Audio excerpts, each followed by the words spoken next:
Alam niyo dati, nagkaroon ako ng online romance. Muntik na talaga. Kaya lang hindi ko inalagaan eh. Naisip ko nga na sana, tinuloy-tuloy ko na siya.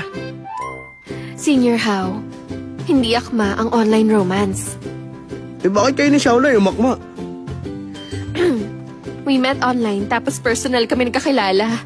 Kaya ganun. Saan kayo nagkakilala? Sa game din? Ganun na nga. Kaso nga lang, hindi sa Chinese Ghost Story. Alam mo kasi, bago ko nilaro yan, may iba akong nilalarong game, yung Fantasy Planet. Hipag, Heavenly Healer ako dun. Alam ko yung Fantasy Planet. Kaya lang, females ang lahat ng healers dun ah. So female healer ka? Sa kayo napili kong healer sa lahat ng characters na nandun, saan bumagay? Nung panahon na yon, ang tropa ko may kanya-kanya mga game partners. So naisipan ko rin maghanap ng partner. Di ba, usually male and female ang partners. Kung female ang character mo sa game, edi gayang gusto mong partner? O hindi. Gusto ko girl playing as a guy. Merong ganun?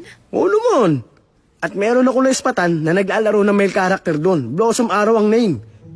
Dinisense siya na maging very feminine. Kaya iniwasan siyang laruin ng mga lalaki. Masikat siya sa female players. Kaya pilit kong inalam kung sino si Blossom Arrow. Tapos nalaman ko pa na yung pangalan niya, pang babae nga talaga. Ano nga ba yun?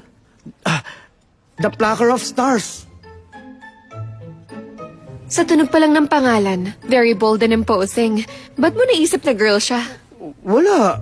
Naisip ko lang kasi mga babae lang ang mahilig umabot na stars, di ba? Eh, ayoko namang maging obvious, kaya hindi ko na tinanong kung lalaki ba siya o babae. Kaya sa bandong huli ko pa nalaman na si Plucker of Stars ay she-man. Ang gulo naman. Ano nga, babae o lalaki? Hindi maitatanging lalaki. O tapos? Anong tapos? Doon na nagwakas. Kasi nung nalaman kong lalaki pala siya, umiwas na ako sa game na yun. Bad yun, bunso. Ba't ka magre-react ng ganyan? Ikaw na nga nagpanggap na babae at nagpaikot dun sa tao. Tapos inabandona mo pa. Bad ka. Uy, hindi ganun ha. Wala akong ibang intensyon, kundi maghanap ng partner. Yung server mo ba nun, Chang'an Under the Moon? Paano mo nalaman yun? Kasi ako si Plucker of the Stars.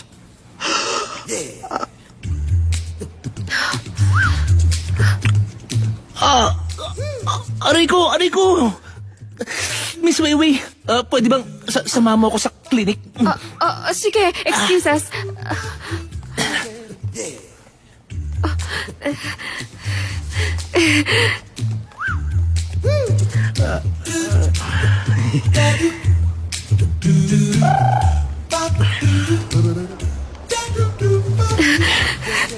Halika. Parang anumang oras, kikidlat at kukulog na nun. Oo, ang talim na ng titig nung isa. Nakarma rin si Bunso dahil sa overconfidence niya, ha? Eto pa. Katapusan kaya to ng friendship nila? Miss Bell, Yes, Chief Yu? balik na tayo sa office.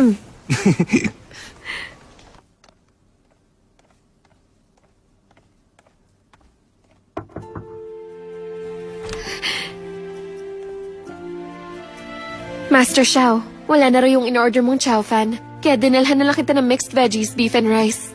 Okay lang ba? Kahit ano lang. Pwedeng pakikuha ng isang basong tubig. Kinuha na rin kita ng drink. Ayan.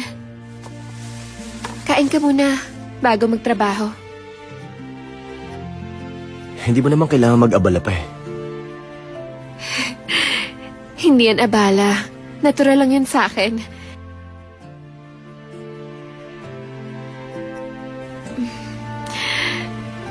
Hindi pala ako pwedeng mag-dinner tonight. Si Dimo Weishing kasi, nagyaya at gusto ko siyang i-treat. Ganun ba? Akala ko kasi ayaw mo na ako sumama mag-swimming. Hindi naman sa ganon.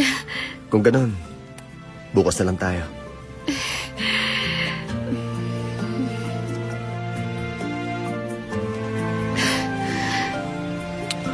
Sige na, mag-dinner na kayo. Pero may bagyo mamaya ah. Huwag ka magpaulan doon. At mag-iingat ka. Opo, sir. Ubusin mo rin ang food and drink na dinala ko sa'yo, ah. Bye.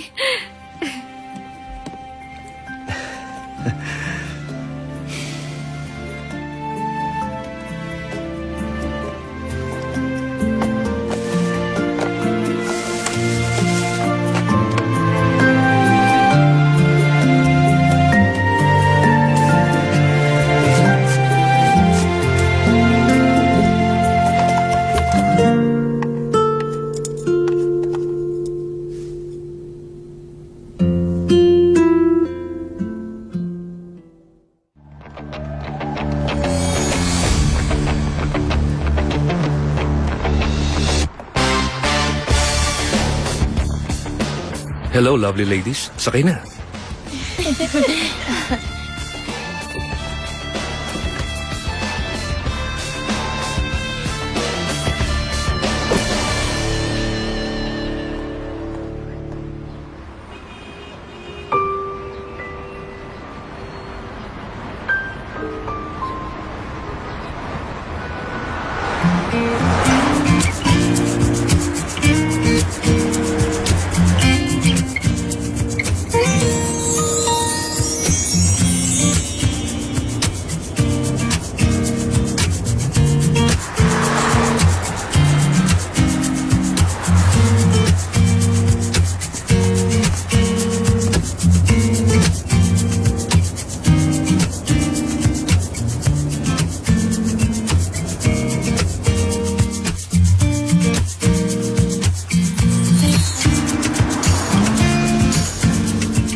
Wow! Big time ang kotse nila!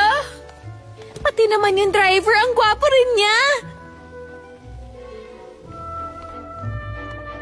Welcome. Please come in.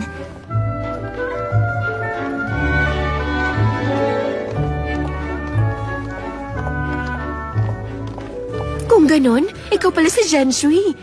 Ikaw si Enchantress? Kasi, nung nakita natin sila sa may entrance door, hindi natin siya nakilala. Oo nga, kahit nakikita natin ang pictures niya, hindi natin siya namukaan. Pero, mas maganda ka pala sa personal.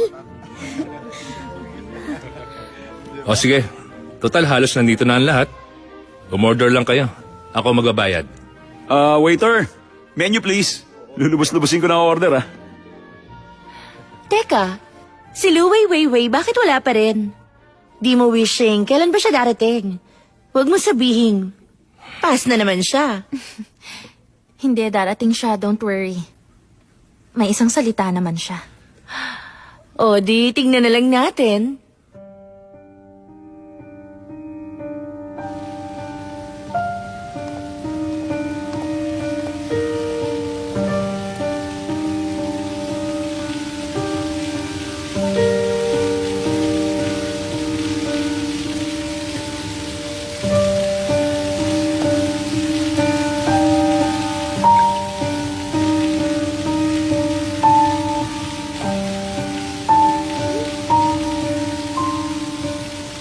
Mukhang mamahalin dito ah. Hindi kaya kapos ang nadala kong pera? Ay, bahala na. Pag kinapos, tawagan ko na lang si Master. Jiu Jushuan? Ano kaya yon? Sa private room pa siya naghintay? Nandyan na siya. Sabi ni Di mo wishing, sobrang ganda raw ni Lu Wei. Kaya gusto ko makita kung talagang may ganda nga siya. Oo nga. Sa tingin mo, mas gaganda pa ba siya kay Enchantress? Kayo na lang mag-judge pagdating niya. Walang tatalo sa beauty ni Enchantress. Siya yata ang kilalang pinakamaganda sa server. Hoy, tumigil ka na nga dyan. Lagi mo na lang akong kino-compare. O sige, hindi na kita i-compare. Kasi wala namang pwedeng kumumpara sa ganda mo eh. Kung hindi dahil sa'yo, hindi makikilala ni Zhan Jianxia si Xiaoyu Qingqing. At hindi kami hahantong sa wala ni Jianxia.